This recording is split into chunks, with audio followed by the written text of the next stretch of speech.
नमस्कार, आर्य न्यूज देख रहे हैं आप। मैं हूं आपके साथ पल्लवी सिंह। बिहार बुलेटिन की शुरुआत करेंगे। बिहार में सीएम नीतीश कुमार ने शुक्रवार को दिल्ली पहुंचने पर पंजाब के सीएम चरणजीत सिंह चन्नी और कांग्रेस पार्टी पर फिर से एक बार निशाना साध लिया। उन्होंने चन्नी के भैया वाले बयान पर प्रतिक्रिया देते हुए कहा कि पता नहीं किस तरह के व्यक्ति हैं ये, और जिनको पार्टी ने ये मौका दे दिया, कुछ जानते ही नहीं। उनको ऐसा कहकर अपना नुकसान उन्होंने कर लिया है। दरअसल एक रोड शो के दौरान चन्नी ने कहा था कि बिहार यूपी के भैया पंजाब में आकर शासन नहीं कर सकते। प्रियंका गांधी पंजाब की बहू हैं, जनता की ओर से उन्हें मौका मिलना चाहिए। पत्रकारों से बात करते हुए सीएम नीतीश ने भी फिर पलटवार कर दिया। कहा कि चन्नी ने बहुत गलत बयान दिया है। बिहार के कितने लोग पंजाब में रहकर वहां के लोगों की सेवा करते हैं, कोई विदेश जाकर उनके कामों को संभालता है, और बिहार का कितना महत्व है। गुरु गोविंद सिंह का जन्म बिहार में ही हुआ था। कितनी बड़ी संख्या में पंजाब के लोग हर बार बिहार आते हैं, यहाँ के लोग उनका स्वागत करते हैं।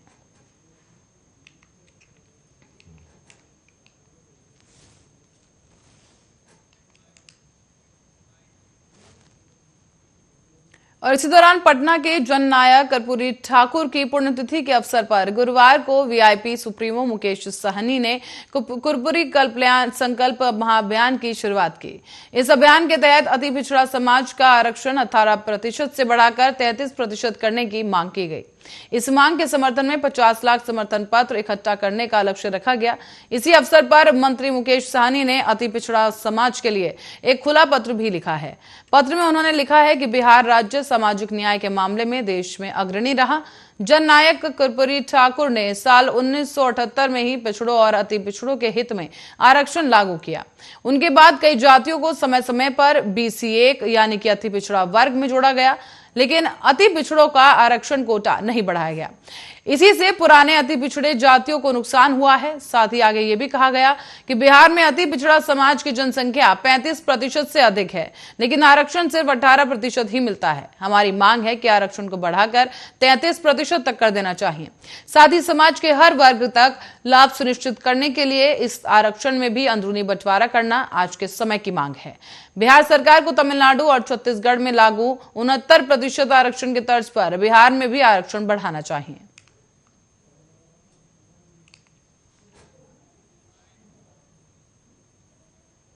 और पंजाब के मुख्यमंत्री चरणजीत सिंह चन्नी द्वारा रोड शो के दौरान बिहार और यूपी के लोगों के संबंध में दिए गए विवादित बयान पर बिहार में अब सियासत गर्मा गई है। इसी मुद्दे को लेकर अब बिहार एनडीए के नेता लगातार अपनी प्रतिक्रिया दे रहे हैं। इसी क्रम में बीजेपी के युवा मोर्चा के राष्ट्रीय उपाध्यक्ष मनीष कुमार सिंह ने गुरुवार को पंजाब के मुख्यमंत्री चन्नी के खिलाफ राजधानी में कदम कुआं थाने में लिखित आवेदन दिया है और इस मामले को दर्ज करने का अनुरोध किया गया।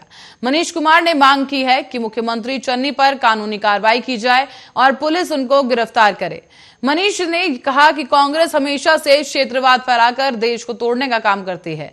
हमारे देश में कानून है कि कोई भी देश का नागरिक कहीं भी जाकर काम कर सकता है, व्यवसाय कर सकता है, लेकिन चन्नी ने इस बात को झुठलाने का काम किया है। आज पंजाब जिस जगह पर है उसमें कहीं ना कहीं बिहारी भाइयों का योगदान है। मनीष ने कहा आगे कि बिहार के लोगों ने मेहनत करके पंजाब को आगे बढ़ाने का काम किया है, लेकिन वहां के मुख्यमंत्रियों ने बिहारी भैया का तिरस्कार कर उन्हें बेइज्जती करने का काम किया। ये बात बीजेपी युवा मोर्चा कभी बर्दाश्त नहीं करेगा। तो वहीं चन्नी के बयान पर प्रतिक्रिया देते हुए आरजेडी प्रवक्ता मृत्युंजय तिवारी ने भी कहा कि बिहार के लोगों में इतनी प्रतिभा है कि वो कहीं भी जाकर काम करते हैं। आज पंजाब की खेती या कल कारखाने में बिहार के लोग काम कर रहे हैं। वो पंजाब सरकार को आर्थिक रूप से मजबूत कर रहे हैं।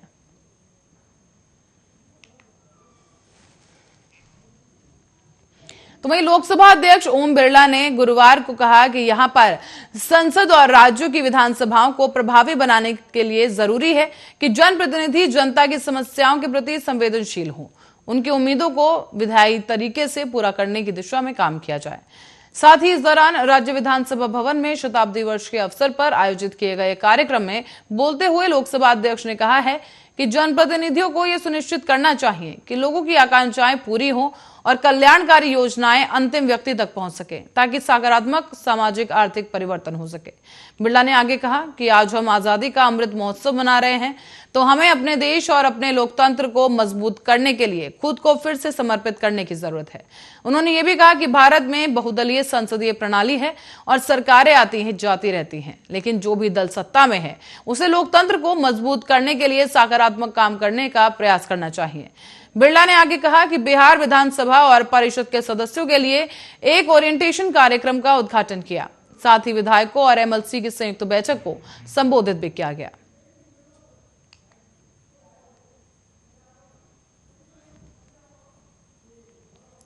और वहीं आपको बताते चलें कि बिहार के दरभंगा में एक पति ने अपनी पत्नी का सर मुंडवाकर उसे पूरे गांव में घुमाया। ये शर्मनाक हरकत सामने आई है, जहां आपको बताते चलें कि पति को दरअसल ये शक था कि उसकी पत्नी के किसी और से संबंध हैं।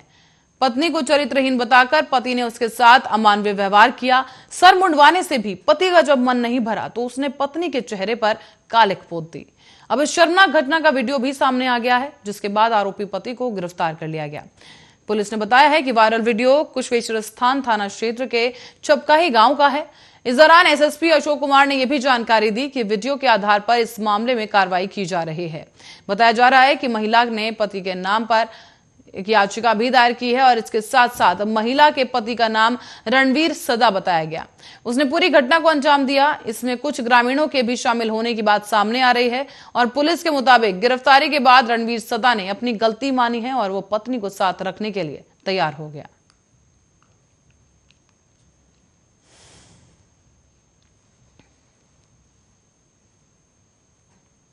खबर नवादा से है, जहां बिहार के नवादा जिले में गुरुवार को महिला को जिंदा जला दिया गया। जिंदा जलाकर उसकी हत्या करने की कोशिश की गई और महिला को आपको बता दें कि इलाज के दौरान उसकी मौत हो गई है। घटना जिले के रजौली थाना क्षेत्र के जंगली पहाड़ी इलाका की है, जहां ग्रामीण ने महिला को पेट्रोल छिड़ककर जिंदा जला दिया। जान बचाने के लिए जब महिला गांव के ही पास में एक तालाब में कूद पड़ी, लेकिन उस दौरान उसकी मौत हो गई। इधर स्थानीय लोगों द्वारा घटना की सूचना रजौली थाने की पुलिस को दी गई, जिसके बाद घटनास्थल पर पुलिस पहुंची और मिली जानकारी के अनुसार गोरियाडीहा गांव में लोगों ने इस घटना को अंजाम दिया है। उस वक्त बता दें आपको कि गांव निवासी सोहर सिंह के बेटे बबलू सिंह ने उसकी मृत्यु के लिए उक्त महिला को जिम्मेदार मानते हुए इस घटना को अंजाम दिया। महिला की बहन और बहनोई ने थाने में घटना की सूचना दी। सूचना के बाद ही पुलिस ने आनन फानन में जाकर इस गांव के लिए पुलिस रवाना हुई। अंधविश्वास के चक्कर में महिला की हत्या की बात सामने आई है और इस मामले पर थाना प्रभारी दरबारी चौधरी ने बताया कि झारखंड के तिलैया जाकर गांव में प्रवेश करना पड़ता है, इसीलिए वक्त लगेगा। गांव पहुंचने के बाद ही घटना के संबंध में विस्तृत जानकारी दी जाएगी। ग्रामीण सूत्रों की माने तो मृतका के 3 बच्चे हैं। वो अपने पति और बच्चों के साथ एक गांव में रहती है और इस दौरान एक क्रम में आपको बताते चलें कि कुछ दिन पहले ही सोहर सिंह के बेटे बबलू सिंह की मृत्यु हो गई थी, जिस दौरान इस मृत्यु को लेकर परिजनों ने सरिता देवी पर इल्जाम लगाया और इसी इल्जाम के चलते उसकी हत्या कर दी गई।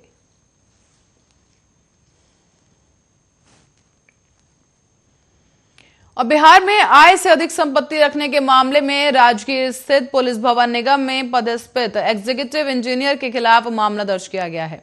आर्थिक अपराध शाखा के एडीजी नयर एच खान की ओर से दी गई जानकारी के अनुसार आरोपी की पहचान अरुण कुमार सिंह के रूप में हुई। उसके खिलाफ गुरुवार को मामला दर्ज किया गया था। आरोपी के बिहार के राजगीर और झारखंड के देवघर में उसके आवासों पर एक साथ तलाशी की गई। ये तलाशी विशेष न्यायाधीश सतर्कता पटना की अदालत द्वारा जारी किए गए एक तलाशी वारंट के आधार पर चल रही है। आर्थिक अपराध शाखा के एडीजी नैयर एच खान के मुताबिक ये मामला 17 फरवरी को दर्ज किया गया था। इसके बाद विशेष न्यायाधीश सतर्कता पटना की अदालत की ओर से जारी किए गए एक तलाशी वारंट के आधार पर उनके 2 आवासों पर एक साथ तलाशी अभियान जारी है।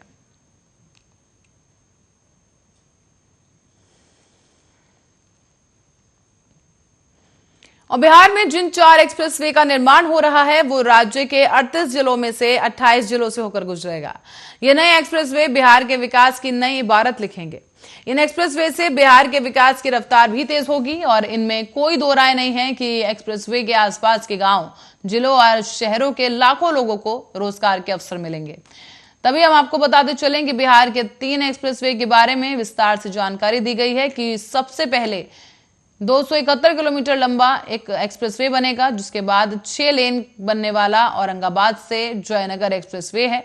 दूसरा एक्सप्रेसवे 695 किलोमीटर लंबा होगा, रक्सौल से हल्दिया एक्सप्रेसवे तक जाएगा। और तीसरा 350 किलोमीटर लंबा बक्सर भागलपुर एक्सप्रेसवे है। तो वहीं चौथा एक्सप्रेसवे गोरखपुर और सिलीगुड़ी के बारे में बताने जा रहा है। और इस दौरान 6 से 8 लेन का बनने वाला यह एक्सप्रेसवे है, जो कि 650 किलोमीटर लंबा बनेगा, जबकि एक्सप्रेसवे का 416 किलोमीटर का हिस्सा बिहार से होकर गुजरेगा। इस सड़क के बारे में बिहार के पथ निर्माण विभाग के मंत्री नितिन नवीन ने कहा था कि गोरखपुर सिलीगुड़ी एक्सप्रेसवे के निर्माण से सबसे अधिक बिहार के लोगों को लाभ होगा। ये सड़क प्रदेश के लिए वरदान साबित होगी और इससे जहां लोगों की यात्रा आसान होगी, तो वहीं विकास के नए रास्ते भी खुलेंगे।